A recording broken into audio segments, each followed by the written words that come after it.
suis Chinine Habiba, externe en 3e année médecine et aujourd'hui je vais vous présenter un cours sur les syndromes hémorragiques.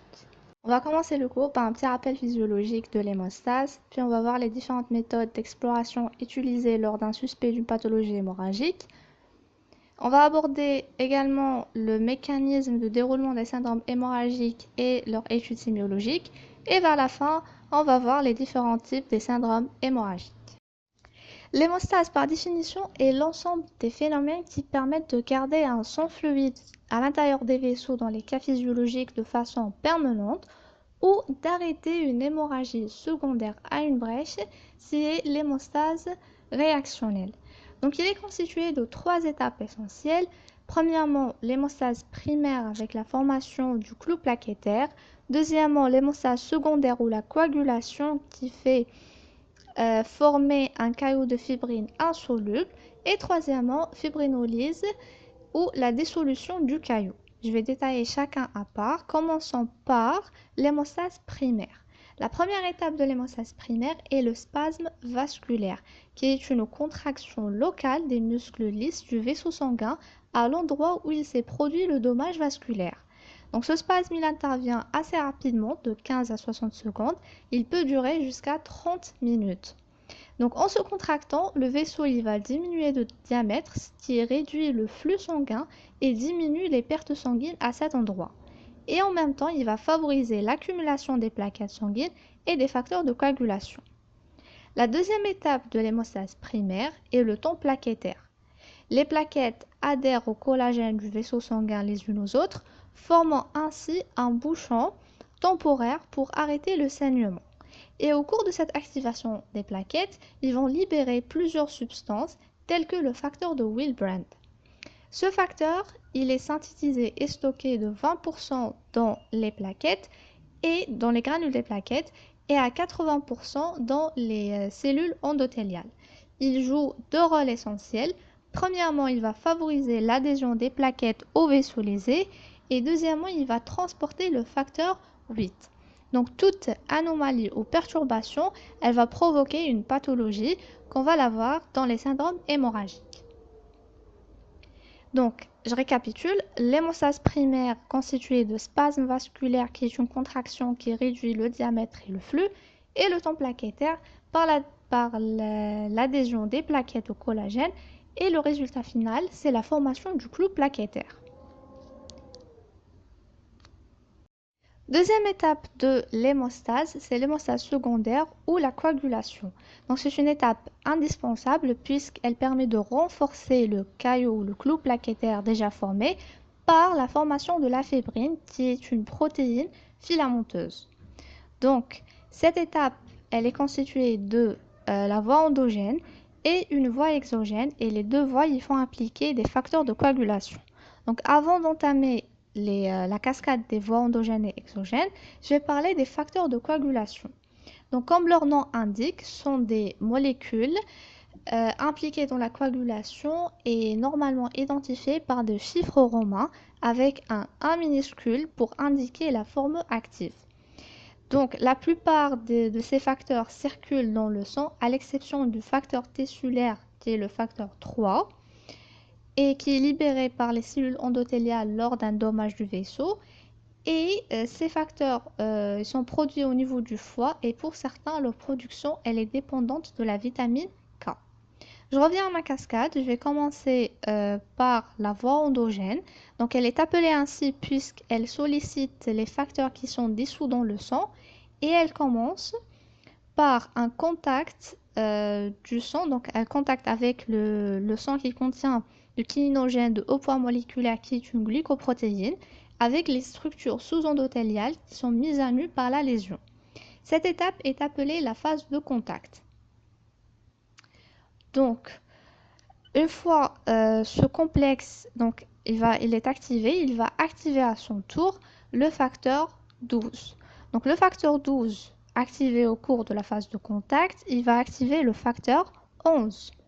Le facteur 11 activé, il active à son tour le facteur 9 et le facteur 9 activé, il va former un complexe avec les ions de calcium et le facteur 8 pour former un complexe. C'est le premier complexe membranaire des plaquettes, donc c'est-à-dire qui se forme à la surface de la membrane plaquettaire, qui est capable d'activer le facteur 10 en facteur 10 activé. Je répète, phase de contact qui se commence par le kininogène de haut poids moléculaire avec les cellules, avec les structures sous-endothéliales mises à nu par le traumatisme. Donc, ils vont activer le facteur 12. 12 activé, il active le facteur 11. 11 activé, il active le facteur 9. Et le 9 forme un complexe avec le facteur 8 et le calcium pour activer le facteur 10. C'est une voie qui est moins importante par rapport à la deuxième voie, qui est la voie exogène.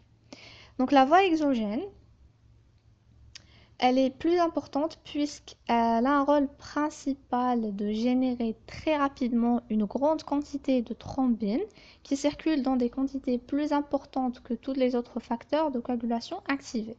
Facteur 7, donc il va quitter la circulation, il va entrer en contact avec le facteur tissulaire qui est exprimé par le fibroblast du stroma et par les leucocytes. Donc le facteur tissulaire plus les phospholipides, donc ils vont former le facteur 3 qui est la thromboplastine. Donc la thromboplastine, elle se combine avec le facteur 7 pour l'activer. Le facteur 7 activé, il utilise les ions de calcium. Donc vous voyez le rôle important de calcium. Donc le complexe de facteur 7 activé plus le calcium, il va activer à son tour le facteur 10. Donc si vous remarquez que les deux voies aboutissent au même résultat qui est l'activation du facteur 10.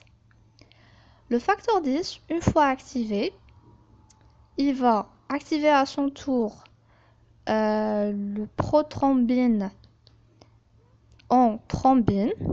Et la thrombine, elle joue deux rôles essentiels. Premièrement, elle va transformer le fibrinogène en forme active qui est la fibrine. Donc la fibrine, c'est une protéine filamenteuse qui va permettre de renforcer le clou plaquettaire déjà constitué dans l'hémostase primaire.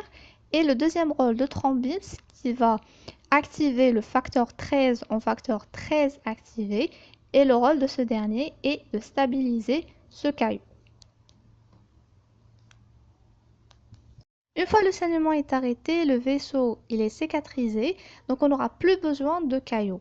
À ce niveau intervient la fibrinolyse, qui est un processus de destruction normal qui rentre dans le système de coagulation et consiste en la dissolution du caillot de fibrine sous l'action de la plasmine. Donc la plasmine, elle est produite par le foie sous une forme inactive appelée le plasminogène. Le plasminogène, il possède une affinité pour la fibrine et il est incorporé dans le caillot lors de sa formation. C'est-à-dire que l'activation de plasminogène en plasmine se fait à l'intérieur du caillot. Cette réaction d'activation, elle est catalysée par deux activateurs. Il y a l'urokinase et le TPA ou bien l'activateur tissulaire de plasminogène sécrété par la paroi vasculaire après un traumatisme. Une fois la plasmine est activée, elle va couper la fibrine en différents endroits, libérant dans la circulation des fragments qui seront dégradés par d'autres protéases et éliminés par le rein. Les méthodes d'exploration, donc on va voir les différents tests utilisés lors d'un suspect d'une pathologie de l'hémostase, commençant par les conditions générales de prélèvement, donc elles sont primordiales et leur qualité, elles conditionnent la fiabilité des résultats. En première condition, il faut éviter un garrot trop serré. Il doit être serré modérément et maintenu le moins de temps possible, puisqu'une stase veineuse prolongée, elle entraîne un relargage des facteurs fibrinolytiques et une activation de la coagulation. Deuxième condition, il faut une ponction veineuse franche sur une veine de gros calibre et ne pas prélever le sang en plusieurs fois pour éviter les traumatismes et donc l'activation de la coagulation. Quatrièmement, il faut respecter la proportion sang anticoagulant. Le tube, il contient 0,5 mm d'un anticoagulant et il est calculé pour 4,5 mm de sang. Donc, il doit être retourné plusieurs fois afin d'homogénéiser le mélange sang et solution anticoagulante. L'exploration de l'hémostase primaire. Il y a 3 tests à faire. Le signe de lacet, temps de saignement et la numération des plaquettes. Le signe de lacet, donc il permet d'explorer la fragilité capillaire. Donc c'est un test qui est peu spécifique. Il se fait au lit du malade à l'aide du brassard du tensiomètre qui est maintenu gonflé pendant 5 minutes à une pression moyenne. Et puis on va dégonfler le brassard et on observe la peau de l'avant-bras qui est située au-dessous du brassard. On va compter le nombre de pétéchies apparus à ce niveau. À l'état normal, il n'existe pas ou bien peu de pétéchies. Par contre, il sera positif au cours des anomalies de la paroi vasculaire et au cours des anomalies plaquettaires. Donc c'est un test qui est peu spécifique. Deuxième test, c'est le temps de saignement. Donc il y a 2 méthodes. Première méthode, c'est la méthode de Duke. Une incision horizontale du lobe de l'oreille sur une longueur de 5 à 10 mm et une profondeur de 1 mm à l'aide d'un vaccinostyle. Donc le temps de saignement normal, il est de 2 à 4 minutes. Deuxième méthode, c'est la méthode d'Ivy.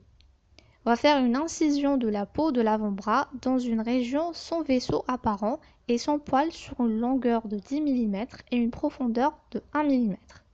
Une pression permanente de 4 cm3 étant exercée par un tensiomètre placé au niveau du bras. Toujours, le temps de saignement normal, il est de 2 à 4 minutes. Troisièmement, la numération des plaquettes. Donc, le taux normal des plaquettes, il est compris entre 200 000 à 400 000 par millimètre cube et la numération sera contrôlée par l'examen des plaquettes sur le frottis sanguin. L'exploration de l'hémostase secondaire ou la coagulation se fait par 3 tests également, le temps de OL, le taux de prothrombine et le temps de céphaline kaolin. Commençons par le temps de OL qui permet d'explorer la coagulation de façon globale et ce test il est actuellement très peu utilisé et remplacé par d'autres tests plus sensibles. Donc le temps de OL il est facile à déterminer. On va prendre du plasma et la placer dans un tube citraté. Pourquoi citraté? On a déjà vu dans la cascade de coagulation que le calcium il intervient dans l'activation de plusieurs facteurs. Donc, on va, pour contrer les effets de calcium, on va ajouter du citrate qui joue le rôle d'un chélateur. C'est-à-dire, il va se complexer avec les fractions de calcium ionisées et inhibe la coagulation, ce qui rend le sang incoagulable jusqu'au moment de l'examen. Pour reprendre le processus de coagulation, on va ajouter du calcium et on compte le temps qu'il le faut pour se coaguler. Dans des conditions définies, il est normalement compris entre 1 minute 30 secondes à 2 minutes. Deuxième examen, c'est le taux de prothrombine. C'est un examen de biologie médicale utilisé pour évaluer la coagulation, mais il explore la voie extrinsèque ou bien exogène, qui implique les facteurs 1, 2, 5 et 7. Donc, la procédure se déroule comme on va mettre le plasma citraté toujours pour inhiber la coagulation avec un réactif qui est la thromboplasine calcique qui joue le rôle d'activateur tissulaire de la coagulation. Je vous rappelle que dans la cascade de la voie exogène, le facteur 7 forme un complexe avec le facteur tissulaire pour activer le facteur 10. Donc c'est pour ça qu'on a ajouté la thromboplasine calcique. Le plasma, il coagule et le temps obtenu, il est entre 11 et 13 secondes. Ce temps, il s'appelle le temps de Quick. Pour transformer le temps de Quick en taux de prothrombine, donc on se réfère à une droite de conversion appelée la droite de Tivol et elle est construite par chaque laboratoire avec ses réactifs. Le taux de prothrombine normal, il est compris entre 70% à 100%. Troisième examen, c'est le temps de céphaline kaolin. Donc le déroulement, il permet d'explorer la voie endogène et le déroulement se fait par un prélèvement du sang dans un tube citraté toujours et on va l'ajouter de la céphaline. La céphaline, c'est un extrait de lipides cérébraux. Il est utilisé comme un substitut des facteurs plaquettaires. On va ajouter du calcium pour contrer les effets du citrate et déclencher la coagulation. Et le kaolin. Donc le kaolin, c'est un activateur des facteurs de la phase de contact. Un petit rappel, dans la cascade de la voie endogène, on a vu que le facteur 12 et le kininogen de haut point moléculaire entrent en contact avec les structures sous-endothéliales Et cette phase est appelée la phase de contact. Donc après l'ajout de tous ces réactifs, on va compter le temps de coagulation. Le temps plutôt normal, il est compris entre 50 à 70 secondes. On va entamer le mécanisme des syndromes hémorragiques. Le mécanisme le plus fréquent est le syndrome hémorragique de cause locale par brèche vasculaire. Il réalise une hémorragie localisée d'abondance variable. Le deuxième mécanisme est plus rare, sont les anomalies de l'un de temps de l'hémostase, qui peut toucher soit l'hémostase primaire, soit d'origine vasculaire réalisant le purpura vasculaire, d'origine plaquettaire, le plus souvent en rapport avec une diminution importante de taux de plaquettes réalisant la thrombopénie. Sinon, il touche le temps de la coagulation, ce qui va réaliser donc les coagulopathies dont le type le plus caractéristique est l'hémophilie. Donc, dans l'étude sémiologique, on va utiliser l'interrogatoire et l'examen clinique qui nous aident à distinguer entre une pathologie de l'hémostase primaire d'une maladie de la coagulation et nous orientent vers une étiologie constitutionnelle ou bien acquise. D'abord, les pathologies de l'hémostase primaire, il y a le purpura. Donc le purpura, par définition, c'est une extravasation du sang hors des capillaires cutanés, qui peut être soit isolée ou bien associée à d'autres hémorragies. Donc, c'est une affection acquise qui sont dues à des anomalies de l'hémostase primaire dans l'un de ces deux temps. Et il se caractérise par qu'il ne s'efface pas à la vitropression. Dans l'examen clinique et à l'inspection, il se présente par des signes cutanés sous trois formes. Soit des pétéchies, qui est une macule rouge vif, pinciforme dont le diamètre il est inférieur à 1 cm et qui prédomine au niveau des membres inférieurs. Soit des bivibis, qui sont des stries linéaires qui siègent surtout au niveau des plis de flexion. Ou bien des ecchymoses, qui sont des hémorragies cutanées qui siègent au niveau de l'hypoderme avec une coloration bleu foncé qui évolue comme les bleus traumatiques. Deuxièmement, il y a les hémorragies muqueuses, soit des bulles sanglantes dans la muqueuse buccale, des épistaxis, c'est-à-dire saignements dans la muqueuse nasale, des gingivorragies, saignements de la gencive et des hémorragies génitales. Dans le deuxième temps de l'examen clinique, la palpation, il a un aspect soit maculeux, c'est-à-dire non palpable, ou bien infiltré ou palpable. Pour la topographie, il peut être soit localisé au niveau du visage, de zones de frottement, ou bien disséminé dans tout le corps, et il peut être associé à autres signes hémorragiques extériorisés ou non, comme les hémorragies viscérales, qui sont plus rares,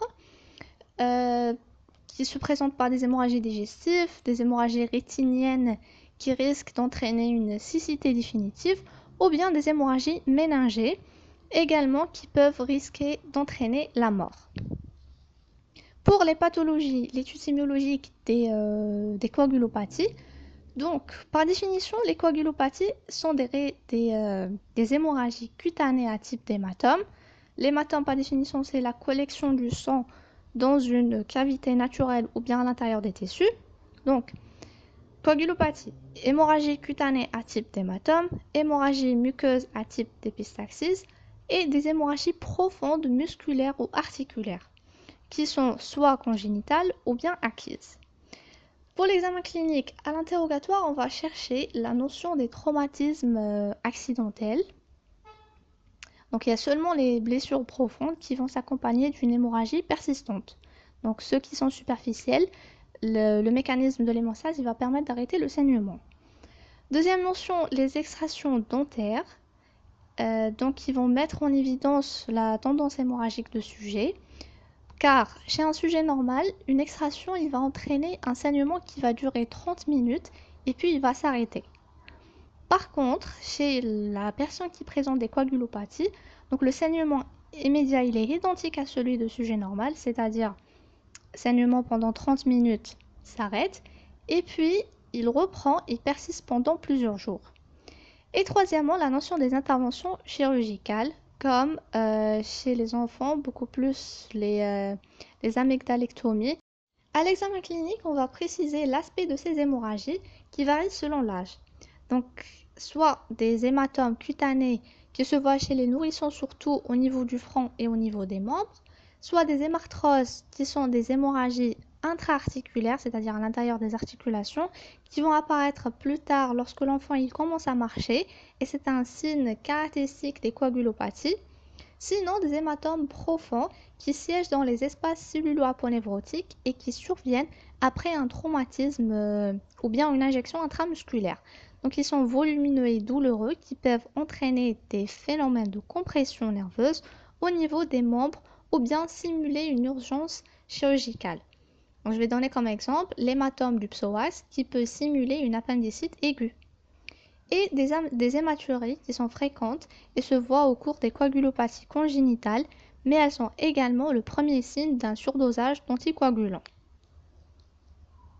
Maintenant, on va utiliser toutes les informations vues dès le départ du cours pour faire une étude synthétique des syndromes hémorragiques.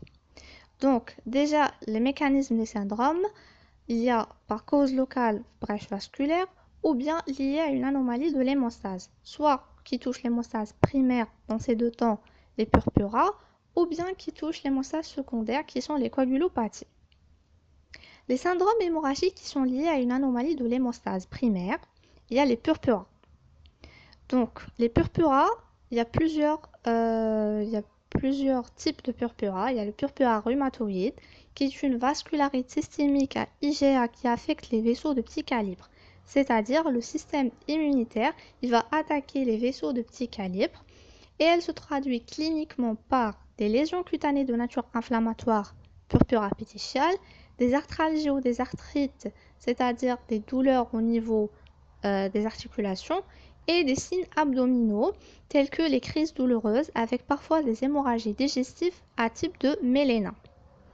Biologiquement, on trouve le signe de lacet positif, par contre, le temps de saignement et la numération des plaquettes restent normaux. Deuxième type de purpura, c'est le purpura sénile. C'est une augmentation de la fragilité des vaisseaux sanguins liée au vieillissement de la peau. Donc, c'est une dermatose faite de taches purpuriques apparaissant spontanément ou à l'occasion de traumatismes minimes sur le dos des mains, de l'avant-bras et des personnes âgées à peau atrophique. Troisième type, c'est le purpura fulminant. Donc, c'est un syndrome infectieux qui présente une forme extrêmement sévère de septicémie. Donc, il y a trois grands groupes étiologiques, soit une infection bactérienne invasive sévère causée par une bactérie à gram négatif qui agit en libérant son endotoxine, donc à 80% les méningocoques et plus rarement l'hémophilus ou d'autres bactéries gram négatives. Deuxième groupe étiologique, les déficits congénitaux en protéines C ou S chez un nouveau-né. Et troisièmement, post-infection virale ou post-infection virale qui peut être banal. Donc, ce purpura, il va provoquer la coagulation du sang et une nécrose des tissus. Il se traduit cliniquement par des lésions cutanées, donc des taches de couleur rouge et pourpre s'étendant rapidement sur la peau, souvent sur les membres inférieurs. Donc, il s'agit d'un purpura et la lésion hémorragique de la peau. Une fièvre élevée, puisque c'est un syndrome infectieux, avec une atteinte profonde de l'état général et des signes abdominaux et vomissements.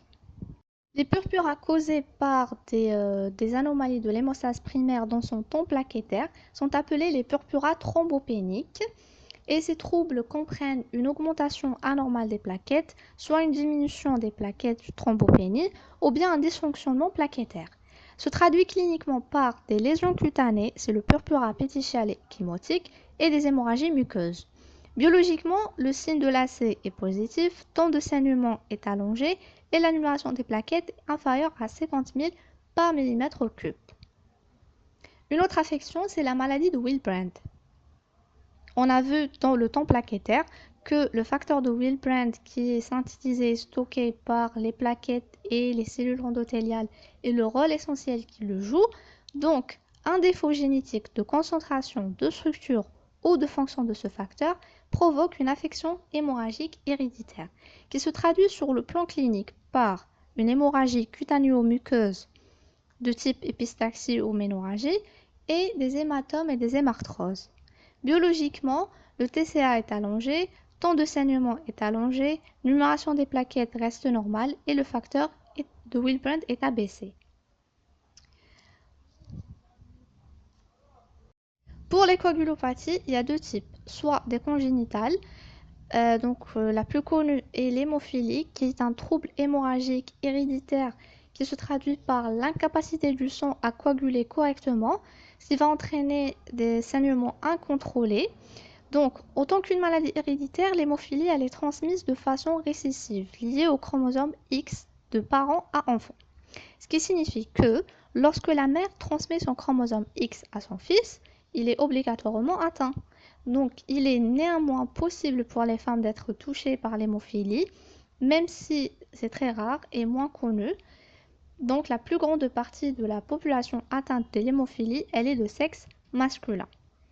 Sur le plan clinique, il y a des hémarthroses à répétition qui siègent au niveau du genou, cheville et coude.